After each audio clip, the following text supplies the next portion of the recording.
photographer neighbor across the way is also playing around with his wife, but Kelly thinks it's rude to spy on the neighbors like this. No, we're not spying, we're just looking outside our window and they happen to be in our field of vision. The couple across the street gets more and more bold. Shy little Kelly's face turns bright red in an instant. Afterward, she rushes into the bathroom, sprays on some perfume, dolls herself up, and slips into some sexy lingerie, ready to have some fun with her husband. But to her disappointment, she finds that Thomas has already fallen asleep. After work, Kelly and Thomas's greatest pleasure is spying on the neighbors across the way. They even start copying their habits and routines. That's when they notice the man seems to be choking on something, but his wife has her headphones on and is dancing away, completely oblivious to his cries for help. Kelly and Thomas are drenched in nervous sweat, desperate to rush over and warn her. Call 911? No, they're not gonna get there fast enough. You need to go over there. Okay. But running over to help would expose their peeping secret. Kelly insists that saving a life has to come first. Just as Thomas is about to head downstairs, the man across the way manages to get his wife's attention, but his wife has no idea how to do the Heimlich maneuver. She keeps slapping his back, which only lodges the object deeper. Come on! What are you doing? Come on! Look! Like this! Just as the husband is about to pass out, the wife finally figures out the right technique and successfully performs the Heimlich, saving his life. Kelly and Thomas cheer and celebrate for this couple they've never even met, as if they themselves had just been saved. Kelly is the one who gets the most hooked. She always waits for Thomas to fall asleep at night, then sneaks out of bed to watch the male neighbor across the way. Seeing his muscular build and those chiseled abs stirs something physical inside her, but this little habit of hers actually leads her to discover a secret. The man's wife is going away on a business trip and will be gone for a while. The next day after work, Kelly passes by a department store. A small, unassuming telescope tucked away in a corner catches her eye. With a telescope, they can see everything across the way much more clearly. The man across the street is a photographer. His main job is shooting nude models. Every client who walks through his door is a top-tier beauty in the industry. And with his good looks combined with his well-practiced flirting techniques, he manages to charm every single one of them into spending the night. Watching all this makes Kelly hot and bothered. Despite Thomas's resistance, she can't wait to tear off her boyfriend's clothes. 3 minutes later, Thomas is completely spent. From the disappointment on Kelly's face, it's easy to tell she didn't even get a taste of satisfaction. She picks up the telescope, and what she sees isn't admiration, it's longing. Late at night, Kelly tosses and turns, unable to sleep, unsatisfied and unfulfilled. She feels an emptiness gnawing inside her. She walks out to the balcony once again, and right at that moment, she spots the female neighbor suddenly coming home. The woman rushes eagerly into the bedroom and climbs on top of her husband. Watching this unfold, Kelly feels a pang of jealousy toward the woman next door. Kelly shares this amusing peeping experience with her friends, but during the conversation, she accidentally learns a scandalous secret about her boyfriend. It turns out that back in college, Thomas was so obsessed with a girl he had a crush on that he actually built a crude eavesdropping device. The principle was simple: aim a laser pointer at the target's window glass. When someone speaks, the glass vibrates ever so slightly, and the laser dot picks up those same frequencies. Then the sound is transmitted back through the beam to a recording device. Kelly's eyes light up when she hears this. A bold idea instantly takes shape in her mind. The live visual feed can no longer satisfy her peculiar obsession. If she could actually hear the neighbors' voices too, just the thought of it is thrilling. She can't wait to try it out. Haven't we done this yet? Well, Pippa, it's probably illegal, and B, we can't. I mean, if we shine a laser into their apartment, it terminates. There's no way to sneak into Brett's studio and perfectly place a mirror behind his window. We're out of luck. If the laser hits a mirror, the neighbors will never notice it. And as luck would have it, the neighbors are hosting a party tonight. Kelly and Thomas dress up in disguise and successfully sneak in. They secretly use chewing gum to stick a small mirror onto a decoration near the window. Following the same method from his college days, Thomas replicates the exact same laser recording device. When the laser dot hits the mirror across the way, that green beam capable of transmitting sound instantly comes to life. They eagerly switch on the speaker, but what comes through is not what they expected to hear. Why are you going to the bathroom with some woman? Everybody, fucking stupid! It turns out that at the party, the wife spotted her husband going into the bathroom alone with another woman. She suspects he's having an affair, but the man flips the script on her, claiming the woman is just a client and that he has to use his charm to keep the money coming in for the family. He accuses his wife of being unsupportive and questioning his work. The woman feels guilty for doubting her husband and starts to back down, but then the man grabs her by the hair and slams her face into the ground. The sound of her glasses shattering mixes with her anguished sobbing. Kelly and Thomas on this side fall into stunned silence. The thrill of peeping vanishes in an instant. Cheating and domestic violence completely shatter the image of the handsome hunk in Kelly's mind. Her life suddenly feels dull and meaningless. But sometimes, fate works in mysterious ways. The female neighbor from across the way actually walks into their eye clinic. Kelly can barely contain her excitement. She enthusiastically goes up to greet her and even picks out a pair of glasses that perfectly suits her style. They've technically never met before, yet it feels like they've been old friends for years. They exchange contact information, and before long, the two become close girlfriends. Through their chats, Kelly learns the woman's name is Julia. She says she and her husband Paul have always had a great relationship, and that her husband's performance in bed is absolutely top-notch. Hearing this, Kelly's expression instantly freezes, because she knows Paul far better than Julia does. Her husband is nothing but a complete and utter hypocrite. Back home, Kelly discusses with Thomas a plan to tell Julia the truth about Paul's affair. She wants to save her friend who's trapped in a prison of a marriage. Thomas firmly opposes this irrational idea. They have no right to interfere in other people's lives, and doing so would completely expose the truth about their peeping. She doesn't need to be saved. She doesn't need to be saved by you. This is straight up none of your business. Thomas.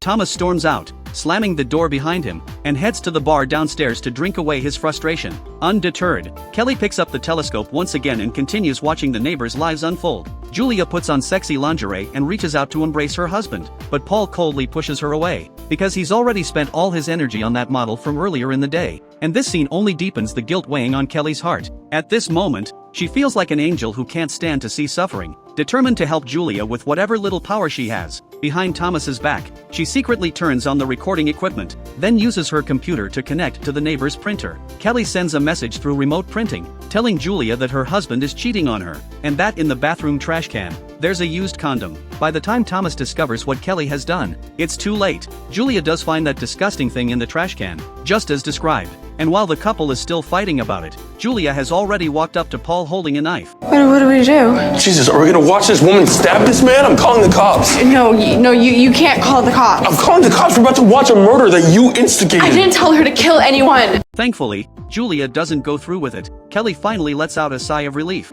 Otherwise, the guilt would haunt her for the rest of her life. Thomas smashes the telescope, putting a definitive end to this peeping fiasco. Forcing your way into someone else's life will come back to bite you sooner or later. After a night of reflection, Kelly deeply realizes the gravity of her mistake. She makes up her mind to throw away the telescope, cut off all contact with Julia, and from now on, just focus on living her life with her boyfriend. But fate isn't about to let them off that easily. Kelly suddenly sees something horrifying. Julia is dead. She died the very next day. She spared Paul, but she didn't spare herself. Kelly refused to listen to reason and forced her way into someone else's marriage, and it cost an innocent life. Thomas had warned her not to meddle in other people's business, but she just wouldn't listen. And now look what happened. Kelly has become an indirect killer. Thomas places all the blame squarely on Kelly. Unable to bear it any longer, he breaks up with her on the spot, packs his bags, and moves out of their apartment. Her boyfriend's reaction breaks Kelly's heart. He was the one who insisted on peeping in the first place. He was the one who built the eavesdropping device. And now that something goes wrong,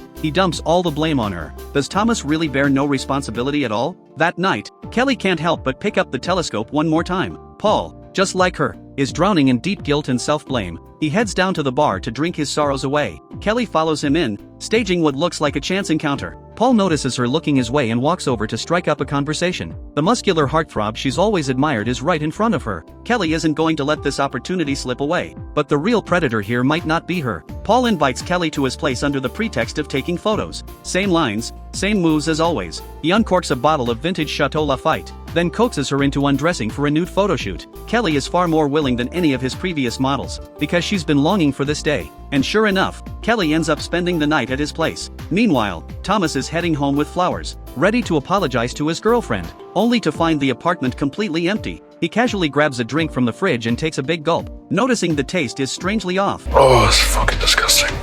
This drink is the most important piece of foreshadowing in the entire film. As he's pouring the drink, he accidentally notices the neighbor is fooling around with someone again. Thomas finds it odd. Isn't Paul's wife dead? How does he have someone new already? Curious, he picks up the telescope for a look and sees something that makes his blood run cold. The woman over there isn't a stranger at all. It's his girlfriend, Kelly. The next day, when Kelly returns to the apartment, she finds Thomas dead inside. Everyone assumes this is the price of being a peeping Tom. They believe Kelly is responsible for Julia's death and for Thomas's death. Only her friend Mina thinks it's not all her fault. Before she slept with Paul, it was her boyfriend who initiated the breakup. So technically, Kelly didn't cheat. She may bear some responsibility for the deaths of Thomas and Julia, but it's not entirely her fault. With Mina's encouragement, Kelly's heavy heart begins to lighten. Since things have already come this far, Kelly decides to go find Paul. Maybe they'll start a new family together. Little does she know, this decision will drag her into a point of no return. Today is Paul's art exhibition. Business elites and prominent figures from all walks of life are in attendance.